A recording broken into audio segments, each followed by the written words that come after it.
Ladies and gentlemen, boys and girls, welcome to another exceptional episode of the Pitchside Podcast. And today I'm with the most decorated, honoring a nomination in Goal of the Century, the most decorated skipper in the land. How are you, sir? Hlompho, Kekana. I'm alright, how are you, sir? No, but you are okay. Are you not? I didn't even say anything. Okay. What did I say? Nothing. Nothing, thank you. How are you, I sir? accepted that. Sir. I'm alright, how are you? Kekana. Is it necessary to use the word sir? I mean, how many people do you know? I don't think you realize how what's the correct word I'm looking for? But we are very lucky to be able to be rubbing shoulders with the Sir Hlompho Kekana. Goal of the Century. How many people do you know rub shoulders nominated or Goal of the Century? How many people? Naves, can we win? We're not alone today. Coach Rhoda, welcome to the pitch side. Thank you. Hey, it's a maleta Limpopo today. Of course. No. Yeah. Kirila, good morning, coach. Good morning, monna man. Oh, yeah, Kirila, good morning and not good morning to me. I can translate it all. I can't translate it. No, oh, what did done? The honor return. Yeah, Better. that's better.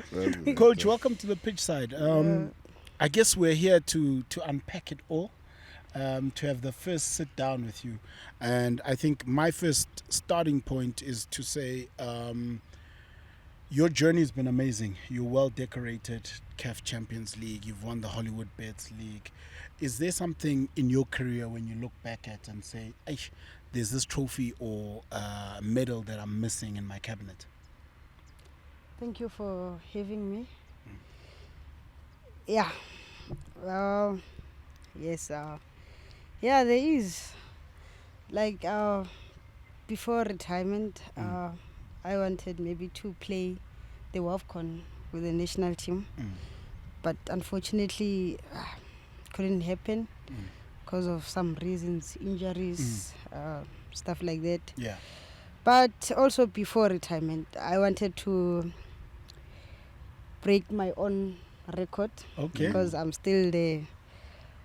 I'm still holding that top goal scorer record. Yeah. Even now, still on 36. No one hasn't broken that record. So I wanted to break it myself, but unfortunately injuries happened. So then, decided that, I think it's about time.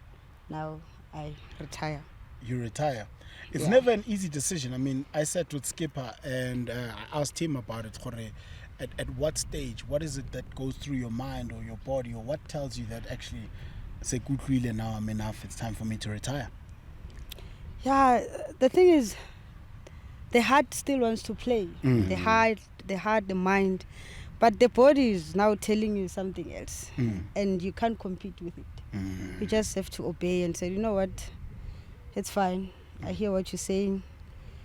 And then you have to make peace with it. Because if you don't make peace with it, it's not going to happen. And you're not going to enjoy your next journey.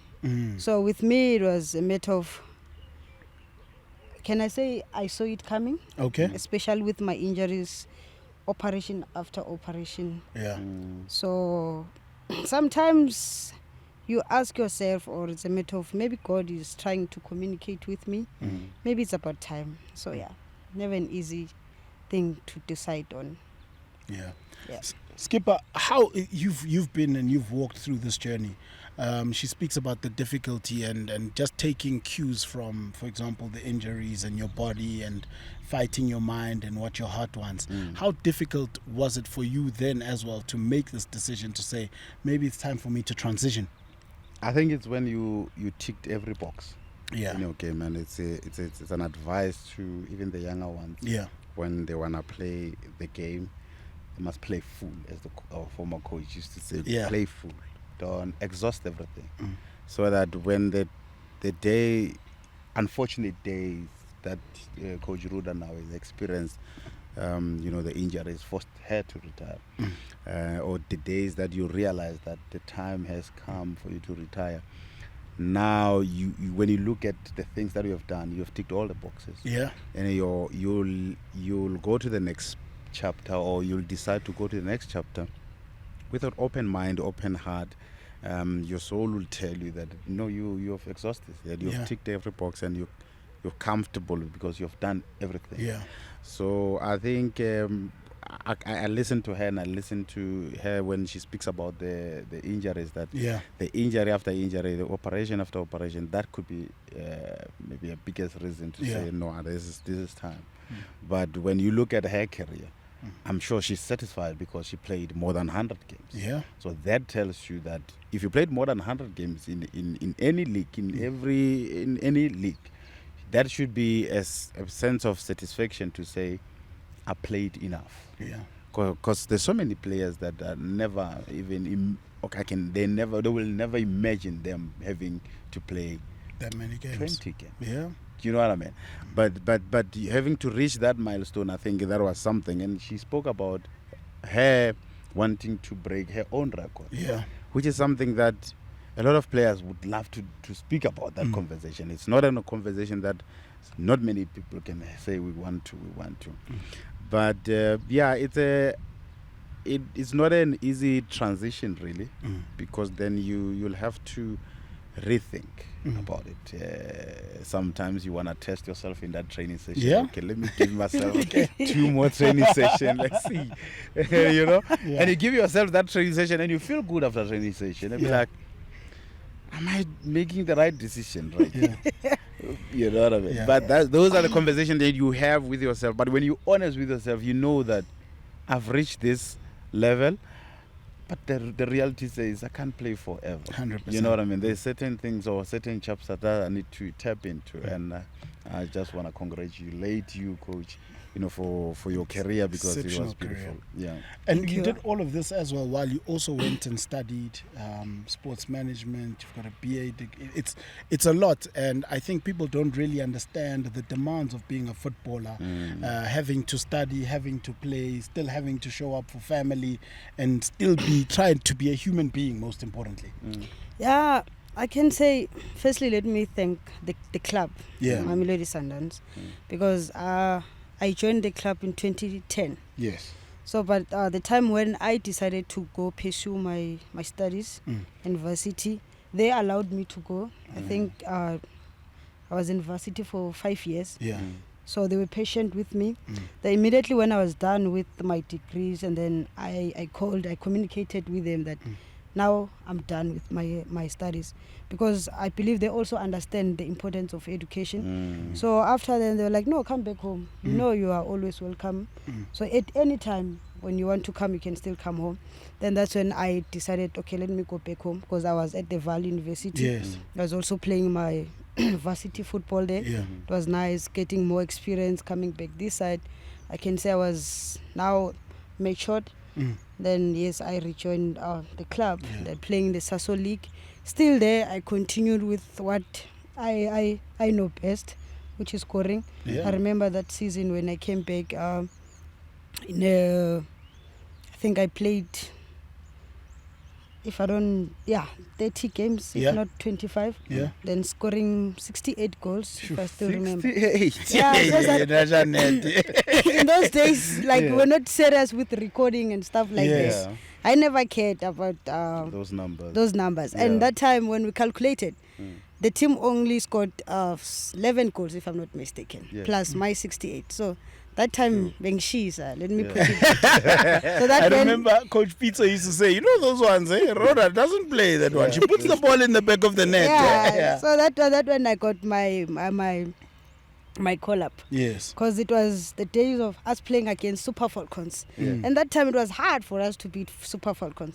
But that season I was like, no, this season it's my season. If I can score a hat-trick against Super Falcons, I'll be the most happiest player on earth. Then I did. First game I scored a hat-trick. And then second round I scored a brace. So I was enjoying myself that time, you see. So now that's what I'm saying, back to education. It's very important to study and play. You don't have to focus only on playing, but you must focus also on studying, because you don't know your tomorrow. Like as Hlompho said here, I remember my last game before the injury. We were in Morocco, my first game. Yeah. When we were playing 𝐾𝐸, Yeah. that's when I got injured. At first, we thought, it's just a minor injury. Only to find that, it's the one that's going to make me think twice whether I still want to play or I retire. Fortunately, on the other side, I was doing also my coaching courses. Yes, and also I've studied, Amazing. Let's talk about the transition then. You've done your coaching badges as well, and I guess you still continue to empower yourself because you can never stop learning. What is the next step for you? Yeah, since I've already started coaching the younger ones, coaching the under 17 Mamelodi Sundowns ladies. I think you batla go ba humble. Humble. I am humble. You know, when you're talking about being humble, like before I could become a coach, like I asked myself, but I'm a shy person. How am I going to coach people? Yes. So, but someone was like, no, man, you're not a shy person. Just that now, maybe because you're a player, but there's something in you. Yeah, we see a coach when we see you. It started with my young brother or cousin. 𝐏𝐸𝐿 was like, sister, when I see you, I see a coach. Nakon, I didn't say sister. He said, Karaz, when I see you, I see a coach. That time I was still playing. Like, I think it was somewhere around 2015. I was like, when you were crazy, I was still young. I haven't thought of that, you know. So not him only. Even one of the coaches, 𝐏𝐸𝐿, I was injured, so we were playing Discovery. He recruited us, but I couldn't play because I was injured by that time. And then said, I just sit here and start coaching. Then I sat there and then I started coaching. And then after the game, I was like, can you see that you're a coach? No, I'm not a coach, I'm a player. So, but now when I look back, I said, but it was there. Just that I didn't see it. Because I told myself that I'm a shy person, I can't coach people. Yeah. So, yes, I am humble. And I also believe that the younger ones, they are fortunate enough to have someone like me. Who has played the game. Yeah, who have played the game, who's humble. I'm going to teach them respect, being humble, and also respect the game, of course. Yeah, so, I can put it that. I'd like to congratulate you. You are now officially the second assistant coach for the senior ladies team, which is no small feat at all, right? Yeah, it's not. And also, I'm also the assistant coach in the under 17 national team. Yes. Yeah, I was part of the technical team during our qualification, the World Cup qualifiers. Okay. Yeah.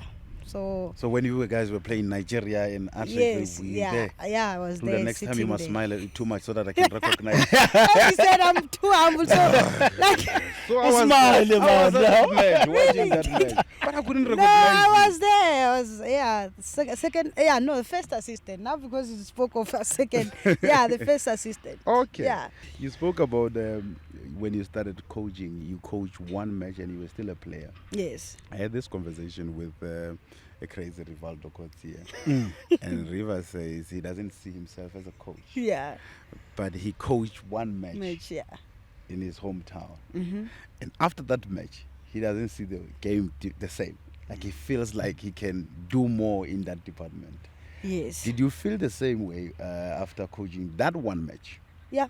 Let me be honest with you. Yeah. I hope some players or parents, they won't get mad at me. Yeah.